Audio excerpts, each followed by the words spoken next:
안녕하세요 여러분, 원단 보조기 사용 설명서 손 팀장입니다.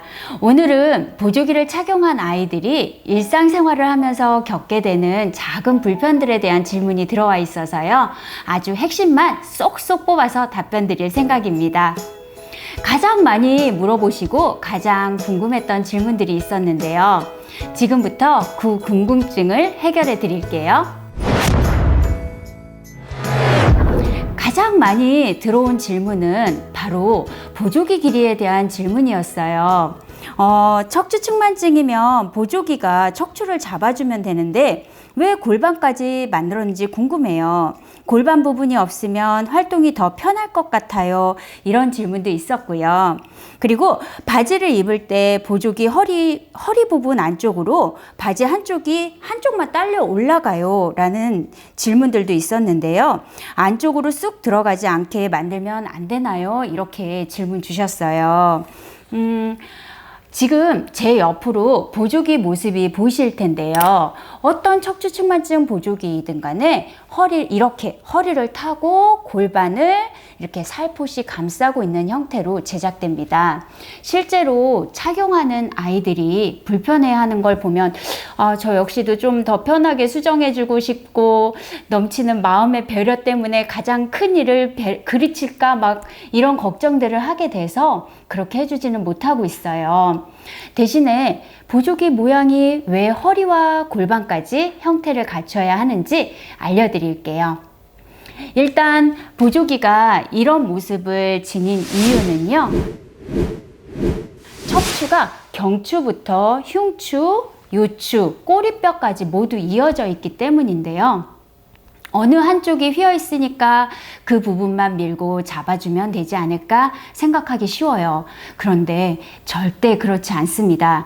보조기의 제작 원리는 3점압의 원리로 이루어져요. 화면에 보이는 것처럼 세 부분에 압력을 가하는 방식인데요.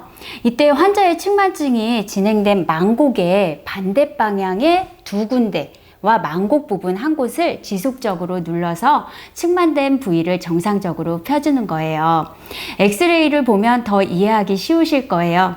휘어있는 부분을 잡기 위해서는 미는 점의 반대편 위아래를 받쳐줘야 하고, 요추 부분의 척추뼈는 꼬리뼈부터 연결되어서 골반의 방향까지 틀어버리기 때문에 반드시 골반부터 잡아주어야 하는 거예요. 그런데 이렇게 또 설명을 드리면 이런 질문이 또 올 수 있겠죠. 저는 허리에만 망곡이 있는데 그럼 가슴 위까지 올려서 보조기를 제작해야 되나요? 이 또한 방금 설명드린 3점압의 원리가 적용돼요.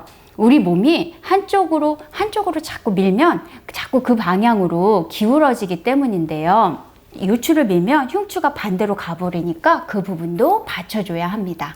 그래서 결론은 보조기는 척추뼈가 연결된 모든 부분을 잡아줘야 한다는 거예요.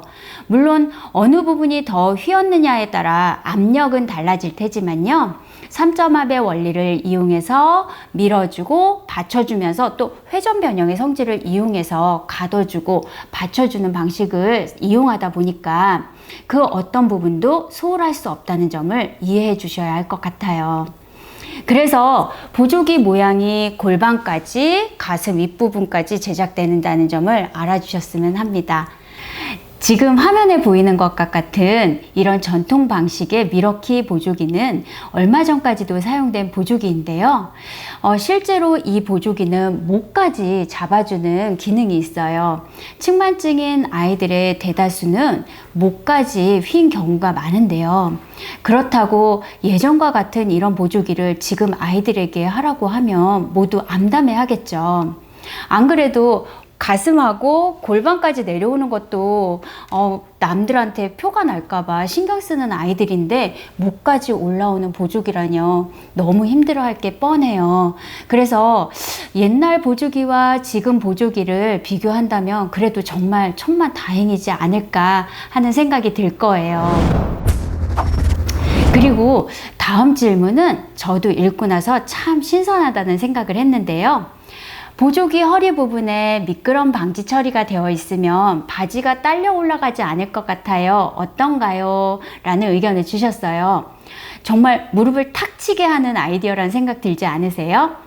보조기는 플라스틱 재질이다 보니까 잘록하게 들어간 허리 부분으로 바지가 한쪽이 미끄러져서 자꾸 당겨 올라오는 경우가 있어요. 나도 모르게 자꾸 미끄러져서 올라오니까 참 신경이 쓰이실 텐데요. 저희도 이 의견을 참고해가지고 더 연구를 해야 되겠다라는 생각이 들었어요.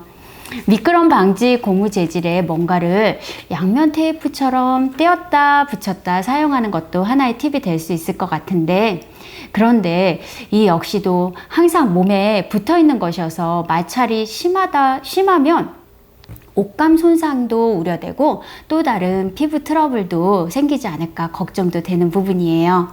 편해지려고 했다가 더 큰 불편을 초래할 수도 있는 터라서 더 숙고하고 연구할 시간이 더 필요할 것 같습니다. 자, 오늘은 여러분들 질문에 대한 답변으로 진행해 봤는데요. 어떠셨나요? 갈증이 조금은 풀리셨을까요? 척추측만증 보조기를 착용하는 동안 궁금한 것들이 있으시면 앞으로도 주저 말고 이야기해 주세요. 꼼꼼하고 성실하게 알려드릴 것을 약속하면서 저는 이만 물러가겠습니다. 그리고 구독해 주시고 좋아요 해 주셔서 정말 감사합니다. 안녕.